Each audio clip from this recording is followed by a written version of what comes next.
دوستو جیسا کہ ہم سب جانتے ہیں کہ مسجد اقصی ہم مسلمانوں کا قبلہ اول ہے، یعنی ہم مسلمان خانہ کعبہ سے پہلے مسجد اقصی کی طرف رخ کر کے نماز ادا کرتے تھے۔ اور دوستو مسجد اقصی ہمارے لیے اس لیے بھی مقدس ہے کیونکہ ہمارے نبی حضرت محمد صلی اللہ علیہ وآلہ وسلم نے معراج کے سفر کا آغاز بھی مسجد اقصی سے کیا تھا۔ اور دوستو قیامت سے پہلے ہونے والے واقعات میں مسجد اقصی کا کردار بہت اہم ہے، اسی وجہ سے مسلمان مسجد اقصی سے نہایت محبت کرتے ہیں اور اس کے لیے اپنی جان بھی قربان کر سکتے ہیں۔ اور اس کے علاوہ دوستو جیسا کہ ہم سب جانتے ہیں کہ عیسائی اور یہودی بھی اس مقام کو بہت مقدس مانتے ہیں۔ دوستو اگر یہودیوں کی بات کی جائے تو ان کے مطابق مسجد اقصی اور یروشلم پر انہی کا قبضہ ہے، کیونکہ ان کے آباء و اجداد پہلے اسی جگہ پر رہتے تھے لیکن بعد میں انہیں اس جگہ سے نکال دیا گیا تھا۔ اور دوستو ان کے عقیدے کے مطابق جب مسجد اقصی کو شہید کر دیا جائے گا اور اس کی جگہ تھرڈ ٹیمپل یعنی تیسری دفعہ ہیکل سلیمانی کی تعمیر کر دی جائے گی تو ان کا مسیح جس کو مسلمان دجال کہتے ہیں اس کا خروج ہو جائے گا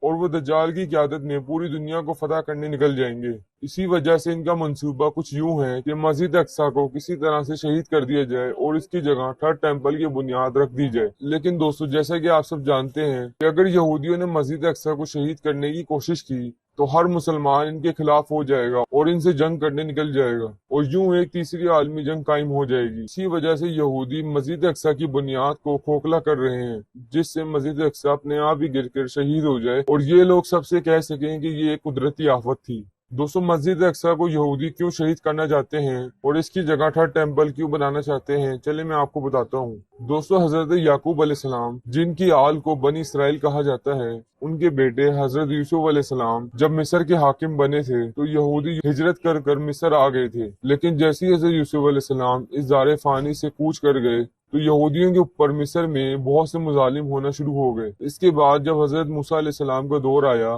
تو اللہ تعالیٰ نے حضرت موسیٰ علیہ السلام کو حکم دیا کہ آپ اپنی قوم کو لے کر دوبارہ فلسطین چلے جائیں اور یوں فلسطین میں دوبارہ یہودی آباد ہو گئے۔ دوستو اس کے علاوہ بنی اسرائیل کو اللہ تعالیٰ نے ایک صندوق بھی عطا کیا تھا جس صندوق کو صندوق سکینہ یا تابوت سکینہ بھی کہا جاتا ہے۔ دوستو ابھی صرف میں آپ کو یہ بتاؤں گا کہ تابوت سکینہ اور ہیکل سلیمانی میں کیا تعلق ہے اور تابوت سکینہ کے متعلق ایک تفصیلی ویڈیو میں پرسوں ڈالوں گا، تو اگر آپ کو ویڈیو دیکھنی ہے تو چینل کو ضرور سبسکرائب کریں۔ دوستو یہ صندوق اتنا مقدس تھا کہ بنی اسرائیل جب بھی کسی جنگ میں جاتے اور اس صندوق کو آگے رکھ کر اللہ سے دعا مانگتے تو وہ لوگ اس جنگ کو فتح کر کر آتے تھے۔ اسی وجہ سے حضرت داؤد علیہ السلام نے اس صندوق کی حفاظت کے لیے ایک ہیکل بنانا چاہیے جس ہیکل کے اندر تابوت سکینہ کو رکھا جائے اور اللہ کی عبادت کی جائے، لیکن حضرت داؤد علیہ السلام اس کام کو پورا نہ کر سکے اور وہ اس دار فانی سے کوچ کر گئے۔ اس کے بعد ان کے بیٹے حضرت سلیمان علیہ السلام نے اس ہیکل کی تعمیر کو مکمل کیا۔ اسی وجہ سے آج ہم سب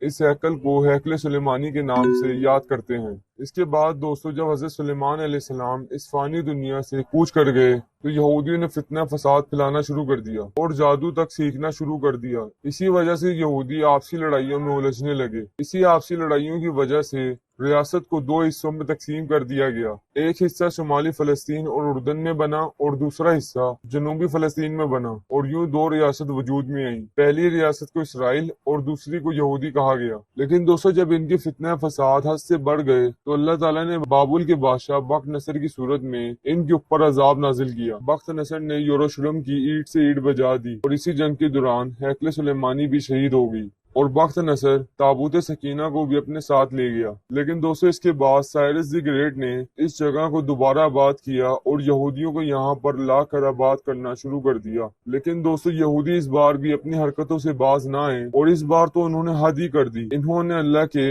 نبیوں تک کو شہید کرنا شروع کر دیا۔ اور جیسا کہ ہم سب جانتے ہیں کہ انہوں نے حضرت عیسیٰ علیہ السلام کو بھی سازشوں کے ذریعے سولی پر لٹکانے کی کوشش کی، لیکن جیسا کہ ہمارا ایمان ہے کہ اللہ نے حضرت عیسیٰ علیہ السلام کو زندہ آسمان پر اٹھا لیا تھا۔ دوستو اس بار رومی بادشاہ ٹائٹس کی صورت میں یہودیوں کے اوپر اللہ کا عذاب برسا اور دوستو اس بادشاہ نے اس طرح حملہ کیا کہ پورے یروشلم کو تباہ کر کے رکھ دیا اور پھر سے دوبارہ ہیکل سلیمانی بھی تباہ ہو گئی۔ اور جیسا کہ میں نے آپ کو بتایا تھا کہ جب سائرس دی گریٹ نے یروشلم میں یہودیوں کو دوبارہ آباد کیا تھا اور دوسری بار جب ہیکل سلیمانی کی تعمیر کروائی تھی، تابوت سکینہ کو بھی دوبارہ ہیکل سلیمانی میں لا کر رکھ دیا تھا۔ لیکن دوستو جب رومی بادشاہ ٹائٹس نے یروشلم پر حملہ کیا اور ہیکل سلیمانی کو شہید کر دیا، تو اس کے بعد تابوت سکینہ ایسی غائب ہوئی کہ آج تک کسی کو نہیں پتا چل سکا کہ آخر تابوت سکینہ گئی کدھر۔ اور آج بھی یہودی تابوت سکینہ کی تلاش میں لگے ہوئے ہیں۔ یہودی پھر سے در بدر کی ٹھوکریں کھانے لگے۔ اور پھر دوستو، جب حضرت عمر علیہ السلام کا دور حکومت آیا اور انہوں نے یروشلم کو فتح کیا، تو حضرت عمر علیہ السلام نے ہی یروشلم میں مسجد اقصی کو تعمیر کیا تھا۔ دوستو، اس کے بعد پہلی جنگ عظیم کے دوران برطانوی حکومت سے دی بیلفور ڈیکلیریشن نامی ایک معاہدہ کیا، معاہدہ کر کے یہودی ریاست کے قیام کی حمایت حاصل کر لی۔ اور اس کے بعد 12 مئی 1948 میں ایک ناجائز ملک وجود میں آیا جس کو ہم اسرائیل کے نام سے جانتے ہیں۔